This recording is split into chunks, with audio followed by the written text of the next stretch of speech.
Hello बच्चों, my self गौरव मिश्रा और मैं आज आपके सामने आ गया हूं अपना एक नया टॉपिक लेकर। और बच्चों आज का हमारा टॉपिक है यंग्स डबल स्लिट एक्सपेरिमेंट। बच्चों यंग्स डबल स्लिट एक्सपेरिमेंट बहुत ज़्यादा इम्पॉर्टेंट है इंटरफेरेंस की थ्योरी को समझाने के लिए, और यहाँ तक कि इंटरफेरेंस का प्रैक्टिकल, ठीक है, अगर इंटरफेरेंस को प्रैक्टिकली किसी ने सबसे पहले शो किया तो थॉमस यंग जी ने किया। तो बच्चों थॉमस यंग जी ने इंटरफेरेंस पैटर्न का प्रैक्टिकल कह सकते हैं डिमॉन्स्ट्रेशन किया, उसको प्रैक्टिकली समझाया, एक्सप्लेनेशन दिया।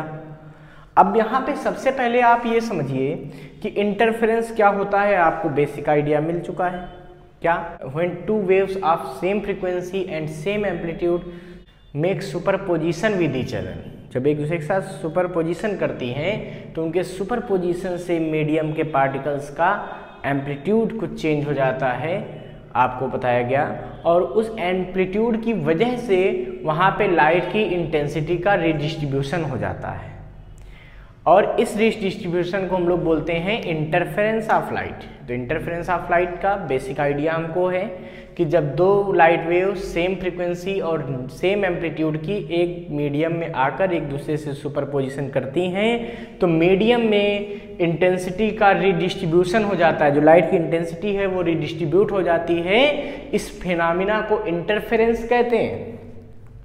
इंटरफेरेंस में बच्चों थॉमस यंग जी ने समझाया कि जैसे मान लीजिए कि एक सोर्स है, ठीक है, जिससे कोई वेव प्रोड्यूस हो रही है। मान लीजिए ये सोर्स है, और कैसा सोर्स है ये मोनोक्रोमेटिक सोर्स है। बच्चों ये मोनोक्रोमेटिक सोर्स है।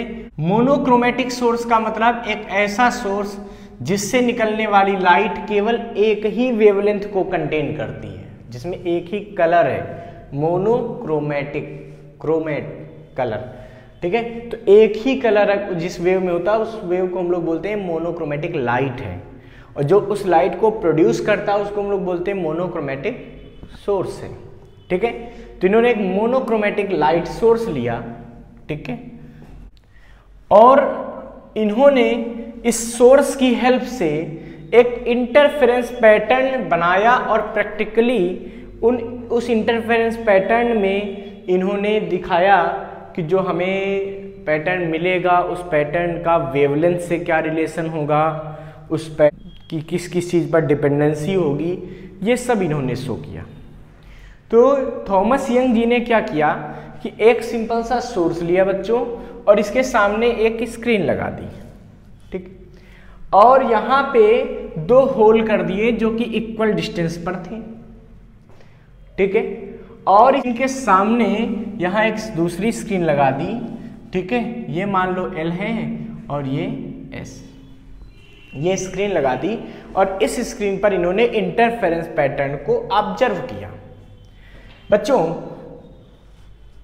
यंग जी ने बताया कि जैसे ये सोर्स है, ठीक है, ये तो हाइगेंस थ्योरी से भी हमको पता था कि यहाँ से लाइट वेव प्रोड्यूस होंगी, और लाइट वेव कैसे प्रोड्यूस होंगी, तो वो लाइट वेव कुछ इस तरीके से प्रोड्यूस होती हैं। वो लाइट वेव बच्चों कुछ इस तरीके से प्रोड्यूस होती हैं, ठीक है।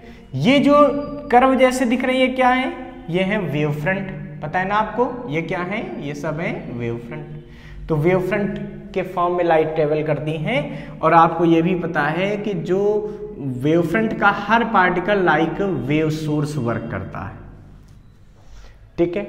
तो इन्होंने कहा कि अगर इस सोर्स से इक्वल डिस्टेंस पर दो हमने होल कर लिए S1 और S2, तो ये दोनों सोर्स एक ही वेव फ्रंट पर होंगे।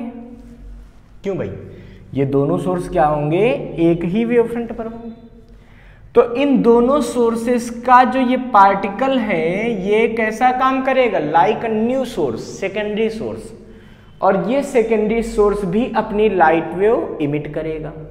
इधर ये वाला भी सेकेंडरी सोर्स S2 भी अपनी लाइट वेव इमिट करेगा, और ये लाइट वेव मीडियम में एक दूसरे से इंटरफेयर करेंगी और उसके साथ इंटेंसिटी का रिडिस्ट्रीब्यूशन करेंगी, ठीक है।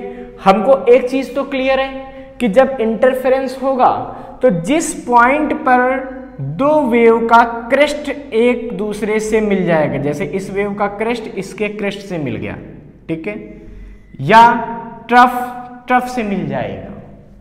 ठीक है, तो सीधी सी बात है कि अगर क्रेस्ट, मान लीजिए कि इसका एम्पलीट्यूड ए था, इस वेव का, इसका भी एम्पलीट्यूड ए था, तो जहां पे क्रेस्ट से क्रेस्ट या ट्रफ से ट्रफ मिलेगा वहां का रिजल्टेंट एम्पलीट्यूड कितना हो जाएगा सुपरपोजिशन से? 2a। जहां पे ट्रफ से ट्रफ मिलेगा वहां भी रिजल्टेंट एम्पलीट्यूड कितना हो जाएगा बच्चों? 2a। क्यों भाई? जो एम्पलीट्यूड है भाई, लॉ ऑफ सुपरपोजिशन क्या कहता है कि when two wave makes superposition in a medium, then the displacement of the medium particles becomes equal to the vector sum of the displacement। तो इन दोनों का वेक्टर सम करेंगे, इन दोनों वेव्स का S1 S2 से चलने वाले, तो इनका जब वेक्टर सम करेंगे तो रिजल्टेंट क्या मिलेगा हमको? कुछ ऐसा डिस्प्लेसमेंट मिलेगा। कहाँ? जहां पर एक क्रेस्ट से एक क्रेस्ट या एक ट्रफ से एक ट्रफ मिलेगा। अगर बच्चों इसका मतलब जब ऐसा हो जाएगा, तो अगर हम इंटेंसिटी में बात करें, अगर हम इंटेंसिटी को देखें तो देखिए इंटेंसिटी क्या होती है? I is proportional to A square, amplitude का स्क्वायर। तो पहली वेव की इंटेंसिटी कितनी मिलती? K A square. दूसरी वेव की इंटेंसिटी क्या मिलेगी? के ए स्क्वायर। और जो रिजल्टेंट है इसकी इंटेंसिटी क्या मिलेगी? सोचिए, के इंटू 2a का square, means I is equal to मिल जाएगा के इंटू 4a स्क्वायर। ठीक है, इसका मतलब यंग्स जी ने ये बताया कि जहां पे क्रेस्ट से क्रेस्ट या ट्रफ से ट्रफ मिलेगा वहां पर इंटेंसिटी मैक्सिमम हो जाएगी। ये रिजल्टेंट इंटेंसिटी क्या हो जाएगी? वहां पे मैक्सिमम हो जाएगी। और ये क्या हो जाएगी? पहले वाली इंटेंसिटी का जो नॉर्मल वेव की इंटेंसिटी उससे 4 टाइम्स हो जाएगी, अगर तो इक्वल इंटेंसिटी की वेव सुपरपोजिशन करेंगे। अब बच्चों अगर इन्होंने ये भी समझाया कि अगर एक वेव का क्रेस्ट दूसरे वेव के ट्रफ से मिल जाए, एक का क्रेस्ट दूसरे के ट्रफ से मिल जाए, तो क्या होगा? तो भाई यहां पे इंटेंसिटी क्या हो जाएगी? इनके मिलने के बाद इन पार्टिकल्स का नेट डिस्प्लेसमेंट कितना हो जाएगा? 0 हो जाएगा। मीन्स हमें जो रिजल्टेंट वेव मिलेगी उसके पार्टिकल्स का डिस्प्लेसमेंट क्या मिल जाएगा? 0 मिल जाएगा। ऐसा कुछ इनका एम्पलीट्यूड क्या मिलेगा बच्चों? 0 मिल जाएगा। जब ये एम्पलीट्यूड 0 मिल जाएगा, इसका सीधा सा मतलब ये हुआ कि इन पॉइंट्स का, जब भाई पहले इसका एम्पलीट्यूड कितना था देखिए a, ठीक है, इस वेव का एम्पलीट्यूड क्या था बच्चों? a, और दोनों मिल गए तो नेट एम्पलीट्यूड कितना आ गया? यहाँ पे 0, यहाँ पे नेट एम्पलीट्यूड 0। तो इसका मतलब नेट इंटेंसिटी इसकी देखिए पहले I थी के ए स्क्वायर, इसकी इंटेंसिटी क्या थी? के ए स्क्वायर। और जिस पार्टिकल पे इसने सुपरपोजिशन किया उस पार्टिकल की इंटेंसिटी कितनी आ गई? 0। इसका मतलब इन्होंने कहा अगर किसी पॉइंट पे वेव्स के क्रेस्ट से क्रेस्ट या ट्रफ से ट्रफ मिल जाते हैं तो वहां पे मैक्सिमम इंटेंसिटी मिलेगी। ठीक है, और अगर कहीं पर क्रेस्ट से ट्रफ मिल जाता है या ट्रफ से क्रेस्ट मिल जाता है तो वहां पे हमको रिजल्टेंट इंटेंसिटी 0 मिलेगी।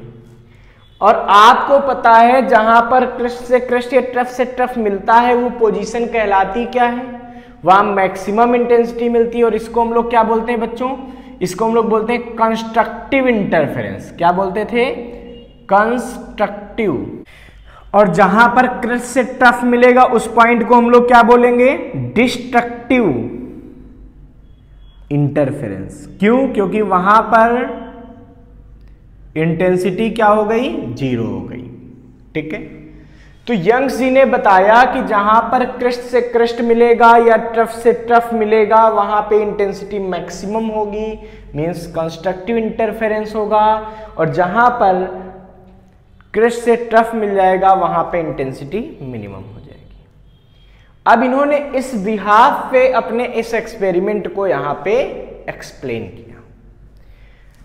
तो इस एक्सपेरिमेंट को एक्सप्लेन करने के लिए सबसे पहले यंग जी ने क्या किया कि एक सोर्स लिया और इस सोर्स को बताया कि ये कैसा सोर्स है, तो ये एक मोनोक्रोमेटिक सोर्स है, ठीक है। और इस मोनोक्रोमेटिक सोर्स से इन्होंने कहा कुछ लाइट वेव निकल रही होंगी।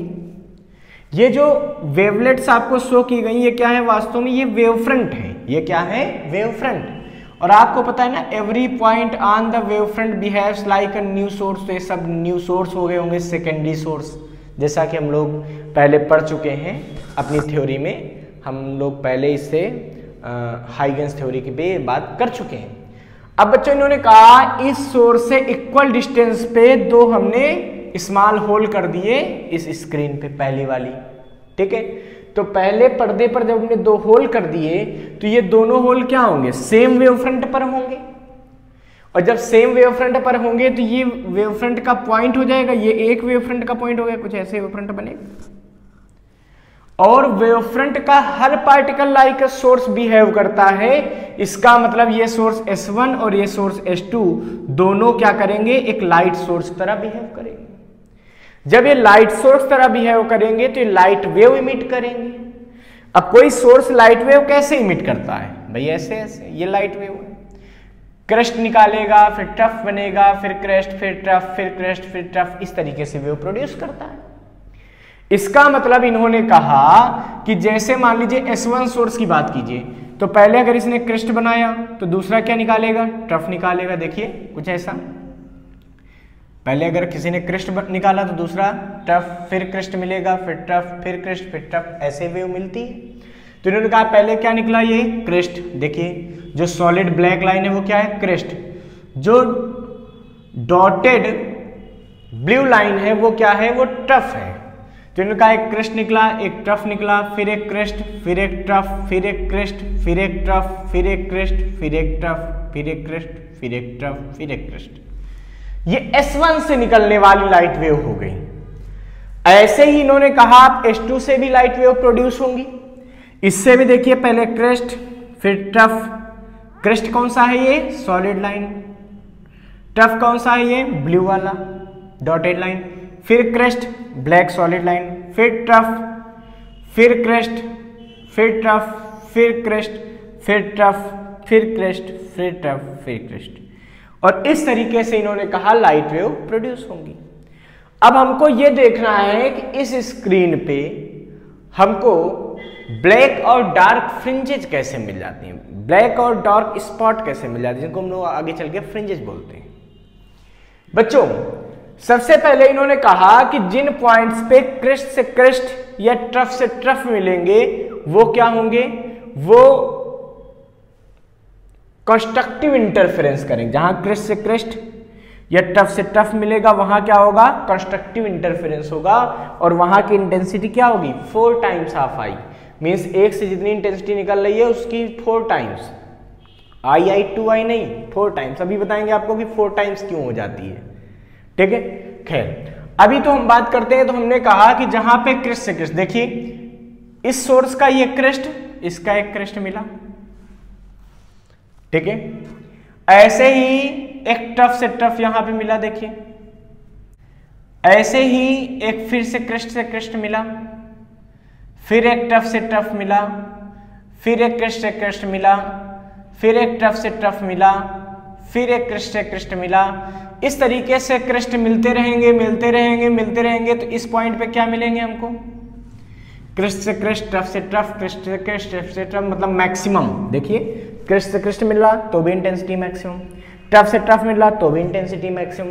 इसका मतलब ये वो पॉइंट्स होंगे जहां पे इंटेंसिटी क्या होगी, मैक्सिमम होगी। इसका मतलब यहां पे हमको एक मैक्सिमम इंटेंसिटी मिलेगी। क्या मिलेगी, मैक्सिमम इंटेंसिटी।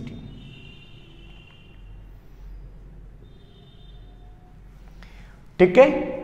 जो क्रेस्ट से क्रेस्ट, ट्रफ से ट्रफ मिलने वाली है जो लाइन बनी है, ये जो लाइन है, इस लाइन को हम लोग बोलते हैं बच्चों एंटी नोडल लाइन।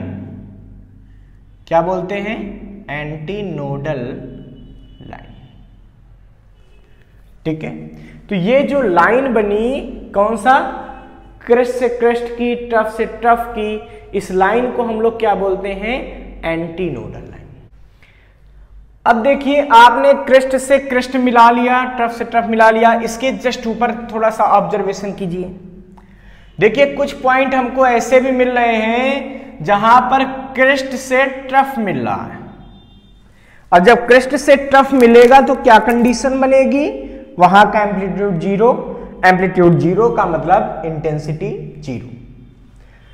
तो यहां पे इंटेंसिटी देखिए जीरो मिलेगी, ऐसे यहां भी देखिए क्रेस्ट से ट्रफ मिला, इंटेंसिटी जीरो, यहां भी इंटेंसिटी जीरो, यहां भी इंटेंसिटी जीरो, और इस तरीके से हमको इस पॉइंट पे एक जीरो इंटेंसिटी मिल जाएगी। यहां पे इंटेंसिटी क्या मिल जाएगी? जीरो। जब इंटेंसिटी जीरो मिल जाएगी इसका मतलब यहां पे हमको डार्क अंधेरा मिलेगा। जब इंटेंसिटी लाइट नहीं पहुंची तो क्या मिलेगा? डार्क मिलेगा। ठीक है, तो यहां पे अगर ब्राइट मिला था स्पॉट, इसको फ्रिंज बोलते हैं। ये एक लाइन जो ऐसे बनती है, ये हमारा ऐसे है, इस टाइप से यहाँ पे बैंड जैसा बनता है, उस बैंड को क्या बोलते हैं? ठीक है, यहाँ जो बैंड जैसा बनता है उसको हम लोग क्या बोलते हैं? फ्रिंज। तो यहां पे एक डार्क फ्रिंज बनेगी कुछ ऐसे। ठीक है, ये डार्क फ्रिंज बन गई, डार्क फ्रिंज। और इससे नीचे बच्चों ये वाली क्या थी? ये यहां तक ये थी ब्राइट फ्रिंज। ठीक है, अब इसके ऊपर देखिए फिर से, तो देखिए बच्चों फिर से वही हो रहा, एक देखिए क्रेस्ट से एक क्रेस्ट मिल रहा है। अब क्रेस्ट से क्रेस्ट मिलेगा तो वो क्या बनेगा बच्चों? क्रेस्ट से क्रेस्ट कहा गया, हाँ क्रेस्ट से क्रेस्ट जब मिलेगा तो क्या होगा बच्चों? Amplitude 2a means intensity maximum, तो यहां मैक्सिमम इंटेंसिटी मिलेगी। फिर यहां पे देखिए मैक्सिमम, यहां पे भी मैक्सिमम, यहां पे भी मैक्सिमम। कहने का सेंस ये है कि ये जो सारी मैक्सिमम वाली इंटेंसिटी हैं ये मिलकर फिर इस पॉइंट को एक मैक्सिमम ब्राइटनेस की दे देंगी फ्रिंज। मीन्स यहां पे हमको फिर से एक ब्राइट फ्रिंज बन जाएगी, ब्राइट मिल जाएगी। ठीक है, अब इसके ऊपर फिर से हम ऑब्जर्वेशन करेंगे तो देखिए ये क्रेस्ट है और ये ट्रफ फिर से मिला, फिर से डार्क फ्रिंज बनी, फिर से यहां पे डार्क फ्रिंज बनी, फिर से यहां डार्क फ्रिंज बनी, फिर से यहां डार्क फ्रिंज बनी, और इस तरीके से आपको इस तरफ फिर से एक डार्क फ्रिंज मिल जाएगी। मतलब फिर से कुछ ऐसा हमको एक बैंड मिल जाएगा। ठीक है बच्चों, ये फिर से डार्क फ्रिंज एक मिल जाएगी। इसी तरीके से आप इसके जब लोअर ऑर्डर में देखेंगे तो फिर से देखिए, फिर से वही बात है कि ये ब्राइट था, इसके नीचे देखेंगे यहाँ जस्ट पे तो देखिए ये क्या मिलेगा हमको? एक डार्क मिलेगी, फिर ये डार्क, फिर ये क्रेस्ट ट्रफ मिल रहे हैं डार्क, फिर ये क्रेस्ट ट्रफ, फिर ये क्रेस्ट ट्रफ, फिर ये क्रेस्ट ट्रफ। मतलब यहां पे हमको बच्चों फिर से एक डार्क फ्रिंज मिल जाएगी इस तरफ।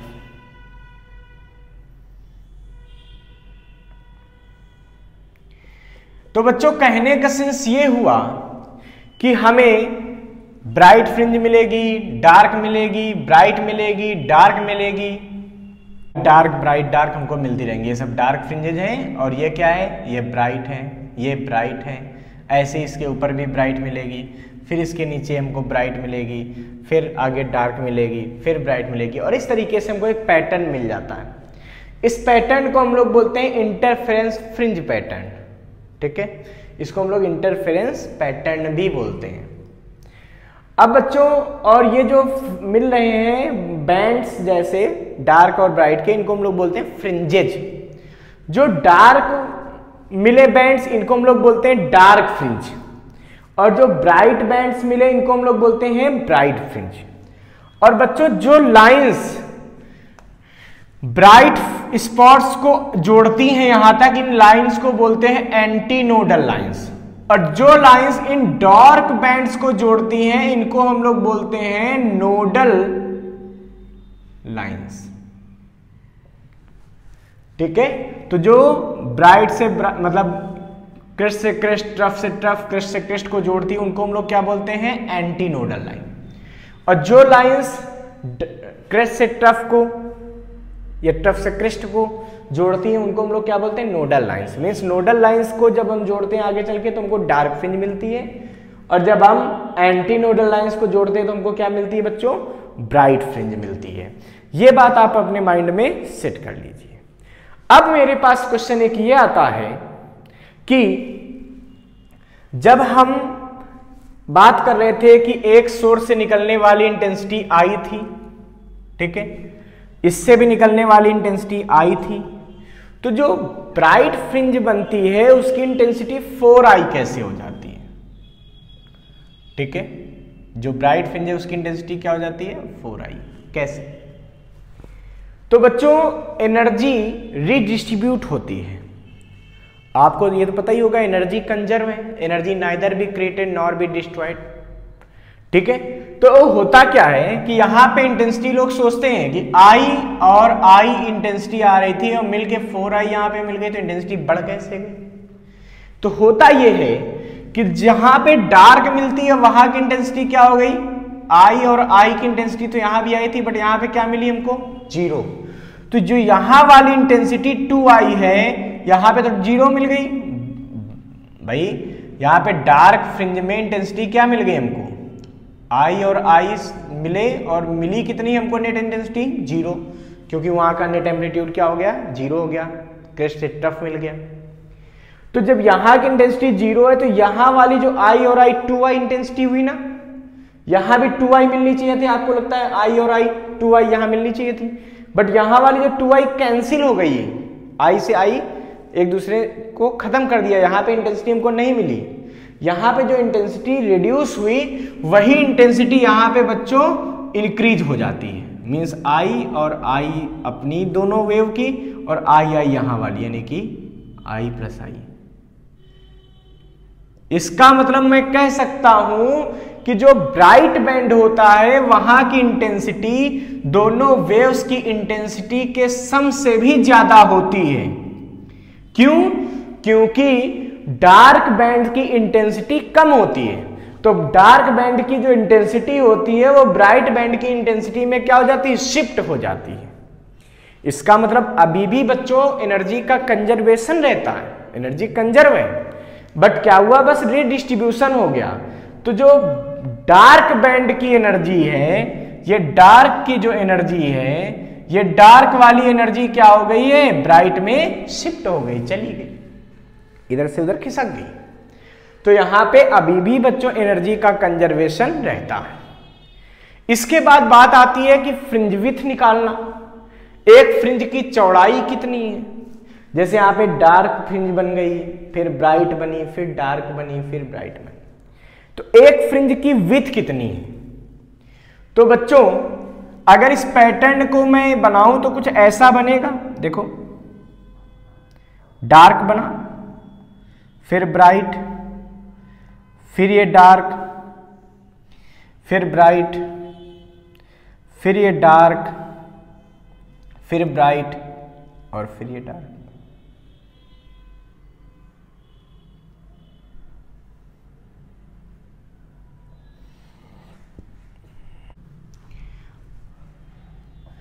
तो बच्चों होता यह है कि जब डार्क और ब्राइट फ्रिंजेस बनती हैं, ठीक है, तो एक डार्क के सेंटर से दूसरे डार्क के सेंटर की जो डिस्टेंस होती है इसको बोलते हैं fringe width of bright fringe. ये क्या होती है, ब्राइट फ्रिंज की चौड़ाई होती है, इसको बोलते हैं बच्चों फ्रिंज विड्थ।